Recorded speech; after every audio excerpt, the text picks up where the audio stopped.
Não tem uma única live que eu faço que não me pergunte sobre palpitação. Pois bem, nesse vídeo aqui eu vou trazer para vocês quais são os 6 passos que devem ser seguidos para a gente conseguir finalmente descobrir porquê da sua palpitação. E claro, o principal, será que essa preocupação preocupa? Será que essa preocupação tem o potencial de lhe matar, danificar seu coração, colocar a sua vida em risco? Se você tem palpitação, saiba quais são os passos que o cardiologista segue para descobrir se essa sua palpitação preocupa ou não. Bora lá comigo. Bora! As pessoas que me acompanham já há algum tempo, ou seja, dão like logo de cara. Meu muito obrigado. E você que está chegando agora, ainda não conhece aqui o meu canal, segura. Se você chegar lá no final e ver que esse vídeo vale a pena, aí você dá o like, aproveita e já se inscreve aqui no canal. Mas vamos falar sobre um dos assuntos mais palpitantes da minha live, que é justamente falar sobre palpitação. E o primeiro ponto, o mais importante, é saber se você tem arritmia ou não. Porque, como eu lhe falei, pode ser que você sinta seu coração bater. Você pode estar sentindo o seu coração estar batendo rápido e, na verdade, não tem nada disso. Ele está batendo normal, normal, normal. E isso é muito mais comum do que vocês imaginam. E sabe quem é um campeão para acontecer isso? Pessoas com ansiedade. A pessoa com ansiedade, o coração está batendo normal, não tem nada de alterado, mas devido à liberação da adrenalina da ansiedade, faz com que as fibras musculares cardíacas contraiam com mais força. Nisso que contrai com mais força, o sangue sai pela aorta com muito mais velocidade. E aí você sente a batida do coração. Então veja, às vezes seu coração nem está acelerado, mas ele sai com mais força e você acaba sentindo. Isso vai dar palpitação. Mas é só com ansiedade? É claro que não. De repente você fez uma inalação, fez uma bombinha para asma, também vai acontecer isso aí. De repente você está com um problema na sua tireoide, também vai acontecer isso. Você está com um processo infeccioso, está com anemia, desidratação. Você sabia que se você estiver desidratado, o seu coração vai tentar fazer com que o sangue circule melhor, e ele pode até sentir isso. Então veja, nem sempre a palpitação, você sentir seu coração bater, significa arritmia. Então, o primeiro passo que o cardiologista vai ter que fazer é: será que você tem arritmia? E aí, automaticamente, ele vai pedir, no mínimo, eletro. E assim, não dá. Se você está pensando que eu vou dar a fórmula mágica para você aqui, como você fazer o diagnóstico sem sequer um exame, impossível. Você vai ter que fazer o exame e o eletro é o básico. Só que o elétrico tem um problema. Ele só vai ler seu coração ali em 10 segundos. E aí eu teria que ter a sorte de, na hora de você sentir a palpitação, você está fazendo o eletro e pegar o traçado. Senão, não vai dar certo. Aí é por isso que a gente vai pedir muitas das vezes o exame chamado de Holter. Porque o Holter, ele é um eletro, só que 24 horas. Tem uma chance muito maior de pegar. O pior é que às vezes o Holter, nas 24 horas, não pega. Você conhece pessoas que sentiam palpitação todos os dias. No dia que coloca o aparelho, não deu nada. Aí o que a gente faz? A gente pede outro exame chamado de Looper, que é um aparelho que você fica com ele 7, 14, 30 dias, e aí sim, na hora que o paciente sente, ele aperta o botão. Mas um outro exame que lhe é interessante a gente pedir é um ecocardiograma. Você vai entender mais lá na frente por quê, mas vou logo dando uma adiantada que é para avaliar se seu coração está estruturalmente normal. E às vezes também a gente acaba pedindo um teste ergométrico quando tem um paciente ali que ele reclama de palpitação quando ele faz esforço. Bem, agora eu já sei se o paciente tem arritmia ou não, eu já sei se essa palpitação é só a sensação do coração bater, qual é o tipo de arritmia, aí eu vou para a próxima etapa, é saber se essa arritmia tem potencial de lhe matar. Porque a grande maioria das arritmias, a gigantesca maioria, não vai fazer nada no seu coração. Só para você ter uma ideia, todos vocês que estão assistindo aqui, todos têm arritmia. Mas, doutor Cota, eu tô de curioso aqui nesse vídeo, eu não sinto nada. Então eu não tenho arritmia. Tem sim. Tem estudos que mostram que pegaram pessoas de forma aleatória, colocaram o Holter ali de 72 horas e mostrou ali que nesse estudo que todos tinham arritmia. Só que a gigantesca maioria das vezes a gente não sente nada. Eu mesmo tenho arritmia desde meus 14 anos de idade, é raríssimo eu sentir um evento. Então assim, todo mundo tem arritmia. Tá bom. Então vamos só recapitular aqui para você não se perder. A primeira pergunta é: isso que você está sentindo, essa palpitação, é uma arritmia? A segunda pergunta: que tipo de arritmia você está tendo? Qual é a sua arritmia, caso seja uma arritmia? E a terceira que eu acabei de explicar para vocês é: essa arritmia tem o potencial de lhe matar? Agora nós vamos para a quarta pergunta: essa arritmia tem o potencial de danificar seu coração? Porque, veja, às vezes a arritmia ela nem vai lhe matar, mas ela pode estragar seu coração. E isso acontece muito com as extrasístoles ventriculares. Uma alta densidade de extrasístoles ventriculares pode sim fazer com que seu coração altere, ele mude a conformação dele e com isso você pode até evoluir para uma insuficiência cardíaca. Entenda por quê. O nosso coração, ele tem a parte de cima, que é o átrio, e a parte de baixo, que é o ventrículo. Então a energia ela vem de cima para baixo. E aí quando ela chega embaixo, ela vem pelo ramo, a energia divide o ramo pelo lado direito e o lado esquerdo.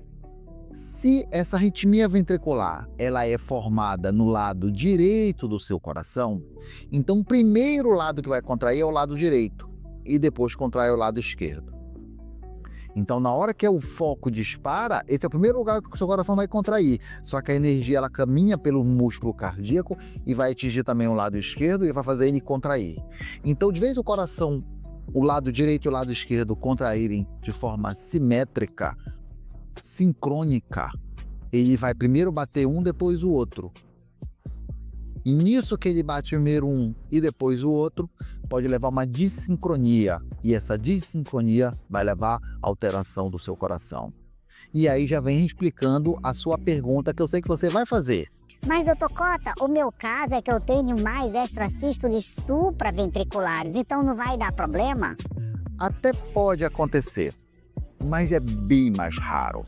Por que na extrasístole ventricular é mais fácil ter essa dissincronia e na extrasístole supraventricular não tem? É porque o foco da ventricular é lá embaixo, então já vai o estímulo fazer de bater de forma desorganizada. Só quando o foco da arritmia é lá em cima, é lá no átrio, quando chega no ventrículo, ele já contrai por igual. E aí não vai ter essa dissincronia. Mas assim, os estudos mostram que eventualmente uma alta densidade de extrasístoles supraventriculares até pode fazer isso. E outra, para você se acalmar, não é porque você tem 1000 extrasístoles ventriculares que seu coração vai ser danificado. Não, eu estou falando de valores bem expressivos. A gente sabe que até 200 extrasístoles ventriculares e supraventriculares é totalmente normal. Então, se você pegou lá no seu Holter e viu lá 150 extrasístoles ventriculares, esquece isso aí, pra gente é considerado normal. A gente sabe que a partir de 200 pode ser que tenha ali algum problema, mas a gente sabe que realmente é quando passa de 10%, então vamos colocar aí mais ou menos aí 10.000 arritmias, 10.000 extrasístoles ventriculares, que realmente vai começar a pensar em dar problema. Aí quando passa de 20%, aí, meu amigo, aí não tem jeito, aí a gente tem que tratar pra valer. O outro ponto é: o seu coração é um coração normal ou já é um coração danificado? Se você já tem uma cardiopatia, por exemplo, você tem uma doença de Chagas, você tem uma miocardiopatia hipertrófica, você já infartou, tudo isso é fator a mais no risco. Se seu coração está normal, e aí entra o eco, lembra que eu falei lá no começo do vídeo da importância do eco? O eco ele entra aí e o teste ergométrico acaba ajudando também. Então, se eu pego o seu ecocardiograma normal, eu fico bem mais tranquilo. É por isso que é importante, um paciente está reclamando de palpitação, a gente pedir esses dois exames. O Holter, para a gente ver a densidade, para responder aquela pergunta se não pode ser especial de danificar seu coração, qual é o tipo de arritmia, se a arritmia é letal, e o ecocardiograma para saber se tem alguma cardiopatia estrutural. Mas o que acontece na maioria das vezes é que você não tem nada disso.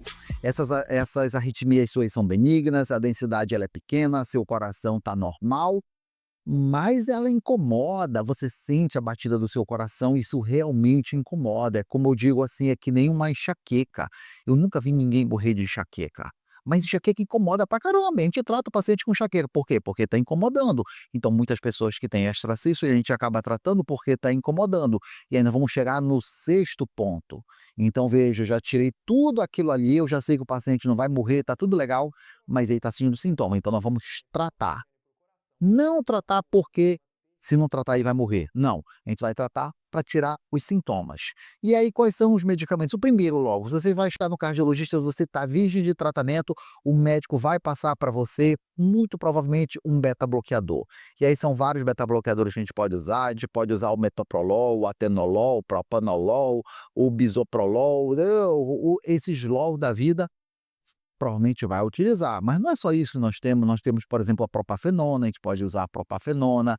Eu tenho pacientes que não têm nem arritmia, eles só sentem o coração acelerado, e eu acabo usando um medicamento chamado de ivabradina, não tem nada a ver com arritmia, mas eles aceleram o coração e o paciente se sente bem.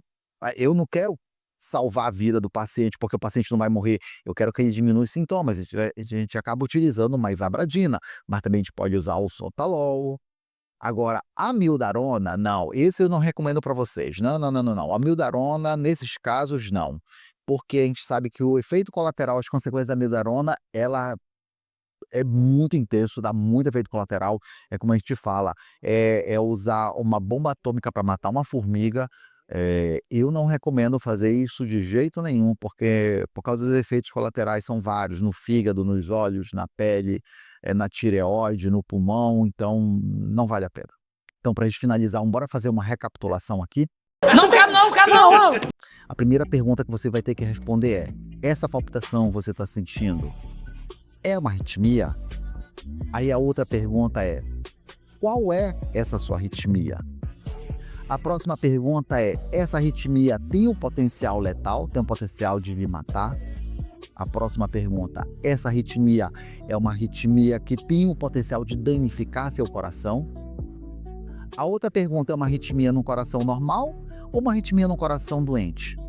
Se você passou por todas essas e foi tudo tranquilo, você vai para a última pergunta, para a sexta, que é o tratamento dos sintomas. Aí você vai usar remédio só para tratar os sintomas, aí vai ser de diversas formas. Não se esqueça do tratamento não medicamentoso, eu já estava esquecendo de falar. Aí entra a prática da atividade física, a prática da atividade física ajuda bastante. Reduzir a ingestão de cafeína, reduzir a ingestão de energéticos. Pessoa que gosta de colocar, deixa um congestionante nasal, cuidado. Pessoas que têm problema na tireoide, às vezes a dosagem do remédio da tireoide está descontrolada, então você está com problema na tireoide. Às vezes a alteração da menstruação que pode oscilar, às vezes sua pressão que está descontrolada. Então são vários fatores que o médico vai ter que ver. E eu tenho certeza que você gostou do vídeo porque você chegou até aqui. Então se você chegou até aqui e você gostou, poxa, dá um like, ajuda aí, se inscreva no canal para continuar recebendo vídeos que nem esse, aqui do cardiologista, de uma forma bem simples, de fácil entendimento. E claro, sempre gosto de colocar uma pitadinha de humor, porque é um assunto pesado, é um assunto chato, incomoda muita gente, então com humor é mais fácil de digerir, não é verdade? É isso, meus amigos, por enquanto vamos ficar por aqui, mas já nos encontraremos lá na nossa live, que eu sei que você vai chegar lá e vai querer fazer uma pergunta, tá bom?